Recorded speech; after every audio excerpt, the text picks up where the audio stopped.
This week we're talking about what it is like to follow the Lord, whether it is following God in the Old Testament or those who follow Jesus Christ throughout his earthly ministry in the New Testament. Good morning, this is Pastor Ernie Lewis of the Blue Point Church in Sisney, Illinois, with your thoughts for Tuesday. You know, we find many who are ready to follow Jesus in the New Testament for a variety of reasons.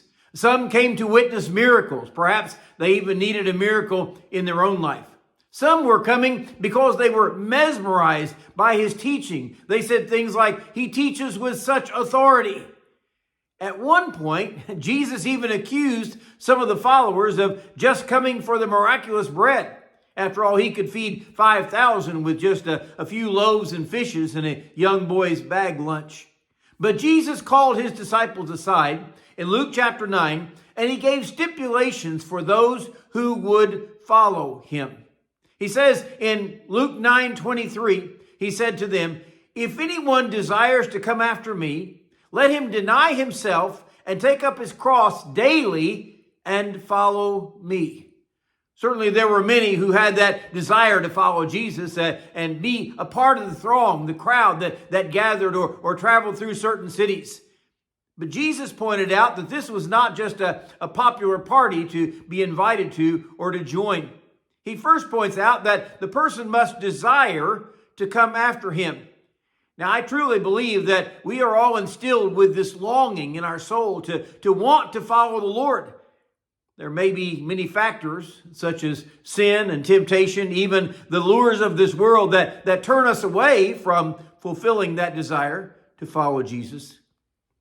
But Jesus points out that one must deny himself to follow after the Lord.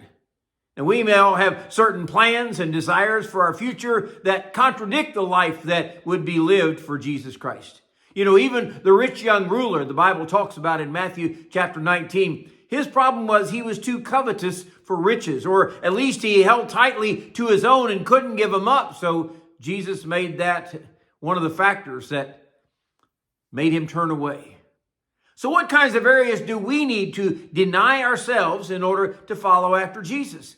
We may have some plans that we're so adamant about that we cannot detour for Jesus Christ. There may be some temptation or a lust that we often allow in our own life that would hinder us from walking with Christ. Perhaps it is even a sin that we allow to live within our mind and our heart that goes unchecked. But Jesus said those who come after him must deny themselves. Oh, and then he says a follower must also take up his cross. Now, there we're not talking about that pretty little thing that you put on your necklace or maybe a dangle on your bracelet as a charm. That's not the kind of cross Jesus was talking. His disciples knew exactly what he was talking about. Because in the day of his disciples, the cross meant the cruelest form of death that the Roman government could dole out to its criminals.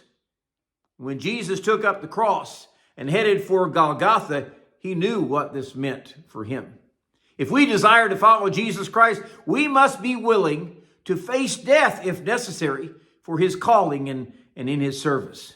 I mean, death to self is one thing, right? But actually facing death as a martyr, that's something we need to consider whether we're willing to do or not.